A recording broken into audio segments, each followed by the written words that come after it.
Hola, muy buenos días para todos. Mi nombre es Ana Sofía Gaviria y el día de hoy hablaremos sobre unos conceptos básicos de la sangre. Esta presentación se basará en varios sitios. Primero, hablaremos sobre una pequeña introducción sobre el tema, luego definiremos qué es tejido y qué es tejido conectivo y luego nos centraremos como tal en la sangre. Cuál es su definición, sus estructuras, sus características y sus diferentes componentes que deben estar en ella. Y por último, lo relacionaremos un poco con la leucemia, que tiene que ver esta enfermedad con la sangre. La leucemia es un tipo de cáncer, pero vamos a ver por qué en la sangre. Bueno, recordemos que para empezar este tema debemos de tener en cuenta algunos conceptos básicos. Primero que todo, ¿qué es un tejido? Un tejido es un conjunto de células que tienen formas semejantes que se agrupan para cumplir una función en específico. Además, recordemos sus características. Tienen poco espacio, tienen células muy juntas, reposan sobre una membrana basal y como tal presentan diferentes especializaciones en su superficie, recordando que son microvellosidades, cilios y uniones celulares. Además que estos se van a clasificar según su forma y según sus diferentes características, pero principalmente recordemos que pueden ser planos, cúbicos y cilíndricos. Además, vamos a centrarnos también en que los tejidos se pueden dividir en varios tipos de tejidos. Como tal existen cuatro: el epitelial, el conectivo, el muscular y el nervioso. El día de hoy nos centraremos en el conectivo. Este se denomina como un tejido encargado de dar soporte y resistencia a los diferentes órganos, va a ayudar a unir o a conectar los diferentes tejidos y sobre todo va a permitir el flujo de sustancias hacia las células. Este tiene células separadas y se va a encontrar en la piel. El tejido conectivo tiene como tal una matriz extracelular, que esta está compuesta por proteínas fibriliales, que se puede denominar como colágeno. También tiene una sustancia fundamental que es la matriz extrafibrilar y por último está también compuesto por agua. Recordemos que entre célula y célula se encuentra el intersticio y este tejido tiene, como les había dicho, tiene células separadas y con su amplio espacio extracelular va a tener abundante materia extracelular. Como lo podemos ver en la diapositiva, tenemos dos ejemplos de tejido. El primero, que se encuentra a mano izquierda, es el tejido conectivo embrionario con células mesenquimatosas. Y el segundo es un tejido epitelial plano estratificado queratinizado. Eso rojo que vemos es la queratina. Y lo que siempre nos tenemos que fijar es lo que va después de la matriz extracelular. Eso se va a definir como tejido conectivo. Ahora, para dar un resumen sobre las células que se encuentran en el tejido conectivo, tenemos que tener en cuenta su célula madre, que puede ser mesenquimáticas o pericitos, y que ellas siempre van a ser mitosis o van a tener una amplia descendencia. Por ejemplo, tenemos los fibroblastos, los fibrocitos, los adipocitos, los mastocitos y los macrófagos fijos, que esos van a estar siempre en este tejido. Por ejemplo, en la diapositiva vemos tres ejemplos de cómo se puede ver al microscopio un macrófago, un mastocito y un linfocito. Para terminar este resumen, recuerden estas células que les acabo de mencionar, cuál es su función y sobre todo cuál es su origen. Pero esta es fácil de recordar porque tenemos dos células madres que son las mesenquimatosas, que estas se van a encontrar en los embriones y van a estar con un núcleo alargado, y el pericito, que va a estar activada en la célula del vaso sanguíneo. Y el pericito siempre será el precursor de los linfocitos. Ahora hablaremos sobre la sangre. La sangre es un tejido conectivo especializado.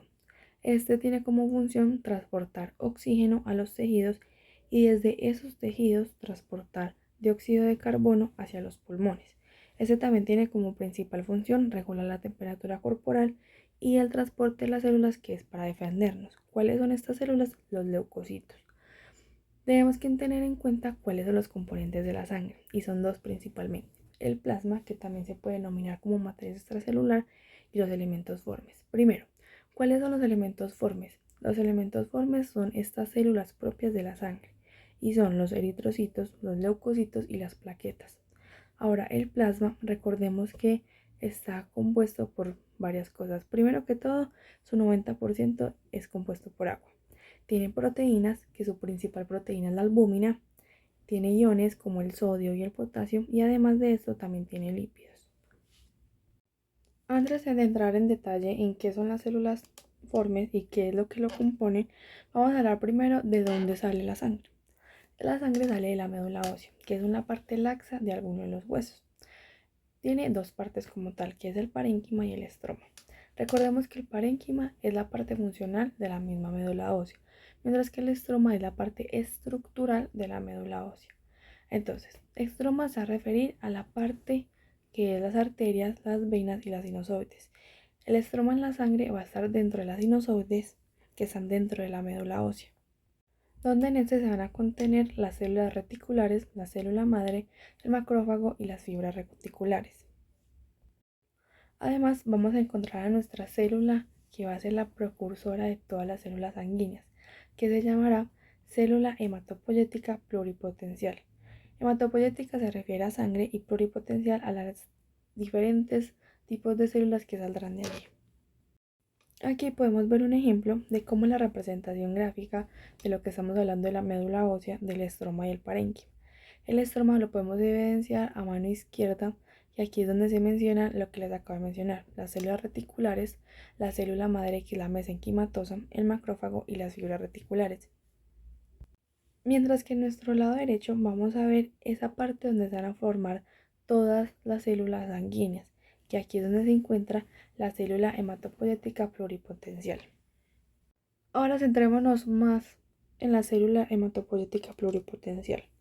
Esta va a tener la capacidad de regularse por sí sola, porque aquí es donde va a ella poder crear diferentes células sanguíneas en diferentes puntos. Además de eso, podrá hacer su división celular a lo largo de la vida del ser humano. También tiene la capacidad de tener diferentes divisiones asimétricas porque cada célula podrá tener que cumplir con alguna función específica. Pero también existen algunas células madres que no se van a dividir frecuentemente como lo hace esta, porque ellas son una reserva para cuando el cuerpo lo necesite. Bueno, esto es un claro ejemplo de lo que hablamos, que es los componentes formes o los elementos formes, y estos se van a dividir en tres grupos específicos, que son los eritrocitos, que son los que vemos como más pequeños con un núcleo más claro, que se debe a la hemoglobina, pues lo trataremos más adelante. Las plaquetas, también denominadas trombocitos, y los leucocitos, que se van a dividir en granulocitos y agranulocitos, que tendrán sus propias células que ya a continuación las vamos a definir. Bueno, primero vamos a hablar de los eritrocitos, que ya hemos hablado de ellos desde que estamos hablando de la célula hematopoyética pluripotencial, pero aquí vamos a definirlas como tal, cuál es su característica, sus componentes, su morfología y todo lo que viene incluido en ellas. Bueno, entonces un eritrocito es una célula con funciones particulares que su principal función va a ser transportar la mayor cantidad de oxígeno y de dióxido de carbono de los tejidos a los pulmones. Solo van a funcionar cuando estén dentro de los vasos sanguíneos y a lo largo de esta explicación van a entender por qué va a perder su núcleo y sus organelas. Ahora vamos a hablar de las características. Tienen una forma bicóncava, como lo ven en la imagen, mide aproximadamente 7.5 micras, son las más numerosas en la sangre, tienen aproximadamente 5 millones por milímetro cúbico y además de eso solo van a vivir 120 días dentro del vaso sanguíneo.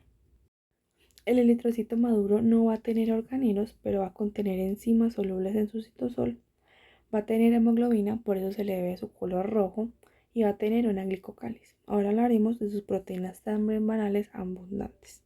Estas son las glicoproteínas que van a ser la glicoforina C, A y banda 3.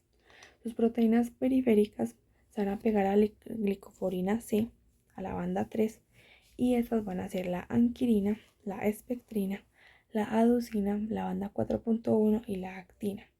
Las primeras dos que les mencioné, que son la anquirina y la espectrina, se van a pegar a la banda 3 y la espectrina es la que va a unir a las proteínas transmembranares o las proteínas periféricas. Ahora, como lo podemos ver en la siguiente imagen, muestran cada proteína periférica, qué es lo que está haciendo, con qué otra proteína se une.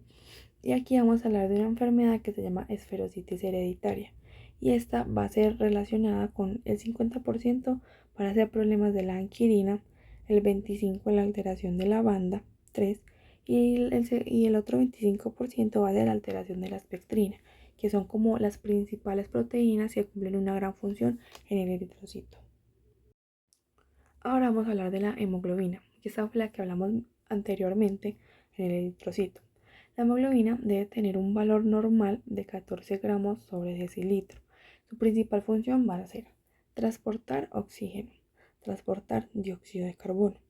Y además de esto, es la que le va a dar el color rojo a la sangre. Y como tal, Esta es grande por no hacer mitosis frecuentemente. También hablaremos del glicocáliz, que fue el que mencionamos anteriormente como uno de los componentes del eritrocito. El glicocáliz tiene una carga negativa para poder tener una fluidez en la célula y una solubilidad en los eritrocitos.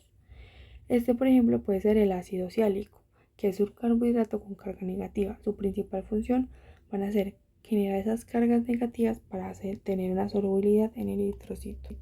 Aquí les voy a mencionar ese proceso donde el eritrocito va a perder sus organelas y su núcleo, que lo habíamos mencionado anteriormente. Entonces a este proceso se le llamará eritropoyesis o la formación del eritrocito. Este nace del precursor mieloide común que va a generar el progenitor tiroide. Este nace el proectoblasto, que es el primero que vemos. Luego van a ser el eritroblasto o normoblasto y seguirán haciendo mitosis donde van a ser el eritrocito policromatófilo. Luego el eritrocito ortocromatófico, aquí va a terminar su función de mitosis, y aquí vamos en el número 4. Aquí es donde se va a convertir en reticulocito y aquí van a perder su núcleo y sus organelas. Por último se va a convertir en eritrocito maduro, que es el que vemos como el número 6, que es más abundante la hemoglobina, como ya lo hemos explicado normalmente. Ahora vamos a hablar de los leucocitos, que son otra parte de los elementos formes de la sangre. Los leucocitos y su cantidad normal en sangre van a ser aproximadamente 4.500 a 11.000 leucocitos en sangre. Estos también son conocidos como las células blancas de la sangre. Su principal función va a ser la defensa del organismo. Salen del vaso sanguíneo al tejido conectivo para ser funcionales y ejecutar esta función. Y ellos se van a dividir en dos, en granulocitos y agranulocitos. Los granulocitos son los neutrófilos, eosinófilos y basófilos. Estos son los que tienen gránulos de secreción regulada, mientras que los agranulocitos son los linfocitos, los monocitos, que luego se van a convertir en macrófagos. Los veremos a continuación de cómo se pueden identificar cada uno de ellos. Estas son las células que tienen granulocitos, que tienen gránulos de secreción regulada, que serían los neutrófilos, el basófilo y el eosinófilo. Y estos se van a dividir en dos componentes. El primero es que van a tener gránulos azurófilos o primarios y gránulos secundarios. Pero habrá una excepción, que son los neutrófilos, que tendrán gránulos terciarios. Ahora los neutrófilos también serán llamados polimorfo nuclear neutrófilo. Tiene tres funciones. Su principal función es destruir bacterias. Las va a fagocitar y va a hacer exocitosis de los gránulos de secreción regulada, liberando enzimas. Su forma es que tiene un núcleo multilobulado, como lo podemos ver en la imagen de segmentados, y va a tener gránulos específicos pequeños y neutros. Entonces vamos a ver qué es lo que va a tener un neutrófilo para poder destruir las bacterias. Y va a tener sus gránulos azurófilos, que van a ser las hidrolasas ácidas, que estos serán ricas en mannosas. Estas serían la lisozima y las defensinas. Además de eso va a ocurrir un proceso que se le llama explosión respiratoria. A esto se le llama cuando un neutrófilo va a matar a la bacteria. Y esto va a tener unas enzimas en su lisosoma que va a poder producir reacciones químicas a partir del oxígeno. Y esto va a formar sustancias muy reactivas que también se van a producir peróxido de hidrógeno, H2O2, donde aquí se van a liberar hidrolasas ácidas y se van a formar radicales libres al interior del fagosoma. Ahora sus gránulos específicos será la lisozima, que ésta va a romper la pared de las bacterias y las va a matar en el exterior de la célula antes de ser fagocitadas. Tiene una forma que va a tener más de 3 lóbulos, un núcleo, 46 cromosomas y un citoplasma neutro. Este, como les dije anteriormente, tiene gránulos terciarios y estos van a ser la gelatinasa, que esta va a romper la membrana basal para poder migrar a la bacteria. Además de esto, estas células van a tener algo que se llama receptor de membrana. Por ejemplo, los neutrófilos tienen inmunoglobulina G o anticuerpos G, que se va a promover la defensa del organismo. Se van a unir a las bacterias y otros agentes patógenos para facilitar su fagocitosis. Ahora, el origen de los neutrófilos es la mesenquimática, que es una célula madre hematopoyética pluripotencial. Vamos a hablar de una enfermedad que es la neutrofilia, que es el aumento del número de leucocitos neutrófilos en sangre. Puede ser causada por infección bacteriana o ejercicio intenso. Ahora vamos a hablar de los basófilos. Su principal función es que participa o induce en reacciones inflamatorias alérgicas, que va a ser semejante a los mastocitos. Estas van a liberar histamina, van a dilatar los vasos y van a llamar leucocitos. Sus gránulos azurófilos son las hidrolasas ácidas que están en el lisosoma o son lisosomas, y sus gránulos específicos van a ser la heparina, la histamina y el factor quimiotáctico del eosinófilo, que este va a ser el que va a liberar histamina y va a dilatar los vasos. Su receptor de membrana va a ser un receptor de inmunoglobulina E, que este se va a unir a los elementos de las partículas evidentes que van a desencadenar reacciones alérgicas. A esto nos referimos a los alergenos, que pueden ser el polvo, los polen o diferente alergia que le puede causar al ser humano, y es a facilitar su destrucción. El origen del basófilo es como en todos, que es el mesenquimatosa. Su estructura es que tiene un núcleo lobulado poco aparente, ya que se opaca por los gránulos de secreción regulada, que son muy basófilos. Este se va a tener a confundir con un mastocito, pero ¿cuál es su diferencia? El mastocito va a nacer desde la médula ósea, y este se va a madurar allí mismo, se va a quedar en el tejido conectivo, mientras que el basófilo van a ser también en la médula ósea, pero se quedan los vasos sanguíneos y viaja al tejido conectivo de la sangre. Ahora vamos a hablar de este proceso de la alergia. Primero, va a ingresar una sustancia alergena al cuerpo y va a producir muchos anticuerpos E. Estos se van a pegar a los mastocitos y a los basófilos. Después se va a quedar así, van a tener sus propios anticuerpos en el sistema, pero va a entrar otra vez el alergeno. Ese se va a unir a los mastocitos y van a eliminar esa histamina, y esos van a hacer que atraigan más basófilos. Así es para que se tienen que dar antihistamínicos y producir reacciones alérgicas. Por último, en este grupo de los leucocitos granulares vamos a hablar del eosinófilo. El eosinófilo tiene como función regular las reacciones alérgicas, igual que el basófilo y el mastocito, pero este va a destruir la histamina y va a fagocitar complejos antígenos anticuerpos. Van a destruir estos invasores parasitarios, que pueden ser los helmintos, y van a estar en la sangre. Entonces su estructura es que están ubicados en sangre periférica, tienen un núcleo bilobulado, como se puede ver en la imagen, tiene gránulos específicos, y además un dato que puede identificar muy fácil a un eosinófilo es que van a estar muy rojos porque tiene alta eosina y va a captar mucha hemoglobina. Entonces sus gránulos azurófilos son hidrolasas ácidas, lisosomas, y gránulos específicos van a ser la histaminasa, la proteína básica mayor y la proteína catiónica del eosinófilo, que estos dos van a ser los que van a destruir los parásitos. Su receptor de membrana es la inmunoglobulina E. Y ahora vamos a hablar de este factor quimiotáctico, que es cuando capta complejos antígeno-anticuerpo para promover dos cosas: exocitosis y fagocitar complejos antígeno-anticuerpo. Entonces la exocitosis es donde va a eliminar la histaminasa y va a evitar la dilatación de los vasos sanguíneos. Estos son los agranulocitos, que son los linfocitos y monocitos. Bueno, hablaremos primero de los monocitos. Su principal función son que son los precursores de la mayoría de los macrófagos en el cuerpo y hacen parte del sistema monocítico mononuclear. Sus gránulos azurófilos son las hidrolasas ácidas, la lisozima, la defensina y enzimas que hacen la explosión respiratoria, que ya fue explicada anteriormente. Ellos, recuerden que no tienen gránulos específicos, y su receptor de membrana es la inmunoglobulina G, que es la que está promoviendo la fagocitosis. Su origen empieza en la médula ósea a partir de la célula madre hematopoyética pluripotencial, que iría como en un orden secuencial. Primero va monoblasto, monocito, y en cada célula se van a repartir, ya sea para los huesos, para la célula del hígado, del cerebro, y así. Ahora su forma, se van a dar cuenta de que es una célula grande que tiene un núcleo como arrillonado de cromatina laxa. Ahora hablaremos de los linfocitos, que son precursores de los plasmocitos. Su forma es que tiene un núcleo oscuro, es denso y que ocupa casi todo el citoplasma, como lo pueden ver en la imagen. Su origen es desde la célula madre hematopoyética pluripotencial y se forman en la médula ósea, siendo precursor linfoide común. Aquí el linfocito puede llegar a tomar dos caminos, que puede ser desde el precursor linfoide común, que es que migran al órgano timo, o si no, siguen su maduración en la médula ósea. En el timo se van a formar los linfocitos T nativos, mientras que en la médula ósea se van a formar los linfocitos B nativos.